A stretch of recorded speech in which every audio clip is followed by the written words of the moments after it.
Hi welcome to channel to the episode. আজকে আমরা এই ভিডিওর মধ্যে রিভিউ করতে চলেছি মিমি চক্রবর্তীর নতুন ওয়েব সিরিজ ডাইনি, যেটা হইচইয়ের কিন্তু আমার একটা এই বছরের বেশ ভালো একটা কাজ লেগেছে। এবং হইচই যেরকম ধরনের সিরিজ বা সিনেমা প্রডিউস করে তার তুলনাতে ডেফিনেটলি আমার এবছরের স্লেটটা তাদের অনেকটা বেশি ইন্টারেস্টিং। এবং বছরের প্রথমেই তারা একটা ছবি এনেছিল এই রাত তোমার আমার, যেটা সিনেমা হলে মুক্তি পেয়েছিল। সেই ছবিটার রিভিউ খুব ভালো, আমি সেই ছবিটা এখন পর্যন্ত দেখে উঠতে পারিনি, সরি ফর দ্যাট। বাট এই সিরিজটা আমি দেখলাম এবং আজকে রিলিজ করেছে, আমি দুপুরবেলা দেখলাম এবং আমি বলবো আমার কিন্তু বেশ ভালো লেগেছে। এই সিরিজটার গল্পটা যদি একটু করে বলি, তো এখানে দুটো বোনের গল্প দেখানো হচ্ছে, লতা এবং পাতা। তো মিমি চক্রবর্তী তার বোনকে হেট করে বিকজ অফ সাম রিজন, সেটার জন্য তোমাদের সিরিজটা দেখতে হবে। এবং মিমি চক্রবর্তী তার বাড়ির যে সম্পত্তি সেই দখল করতে লন্ডন থেকে ইন্ডিয়াতে আসে, কলকাতাতে আসে এবং সে জানতে পারে তার বোনকে ছাড়া সেই সম্পত্তি ডিভাইড হবে না, তাদের দুজনকে এক প্লেসে রাখতে হবে। তো সে তার বোনকে খুঁজতে বেরোয় এবং সে তার বোনকে খুঁজতে বেরিয়ে সে তার বোনের ব্যাপারে পাস্ট কিছু বছরে যা যা ঘটে যাওয়া সেগুলো জানতে পারে এবং একটা গ্রামে গিয়ে পৌঁছায় যেখানে তার বোনকে ডাইনি হিসেবে মারা হচ্ছে।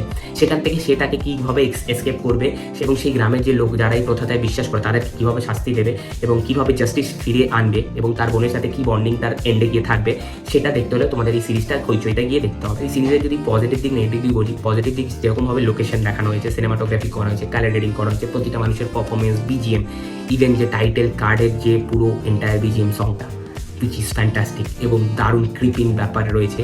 থ্রিলিং পোর্শনগুলো ভালো, কিছু টুইস্ট অ্যান্ড টার্নস রাখা হয়েছে সেগুলো ভালো।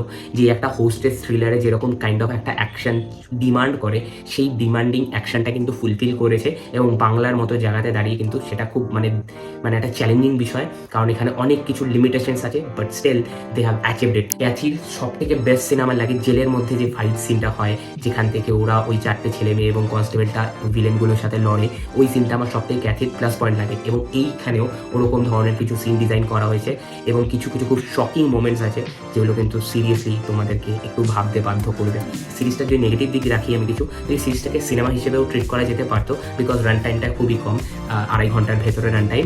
সো এটাই আমার একটুখানি খারাপ লেগেছে। আর কিছু কিছু জায়গাতে একটা কিছু পার্টিকুলার সিনসে একটু খামতি কোথাও গিয়ে লাগবে, সেটাকে যদি অ্যাডজাস্ট করে নিতে পারো তাহলে ডাইনি কিন্তু একটা মাস্ট ওয়াচ সিরিজ। এবং মিমি চক্রবর্তীর পারফরমেন্স কিন্তু থ্রু আউট দ্য সিরিজ ফাটিয়ে দিয়েছে এবং তাকে কি ক্যাচ দেখে হোপফুলি আগামী দিনে মিমি আরও ভালো কাজ করবে এবং মিমিকে একটা নতুন রকমভাবে আমরা প্রেজেন্ট হতে দেখলাম। এবং নির্ঝরদার কাজ আগামী দিনে আরও ভালো হোক, আরও সে এগিয়ে যাক এবং হয়েছে ভালো ভালো কন্টেন্ট এবার আনা শুরু করুক, কিন্তু বাদ দিয়ে। ভিডিওটা এত পর্যন্তই, তোমাদের কি মতামত ডেফিনেটলি কমেন্টে জানাও এবং ভিডিওটা ভালো লাগে কি করতে হবে, লাইক শেয়ার সাবস্ক্রাইব বাটনে প্রেস করে ক্লিক করে দিতে হবে। ততদিন বাই বাই, নেক্সট ভিডিও দেখা হচ্ছে, টাটা।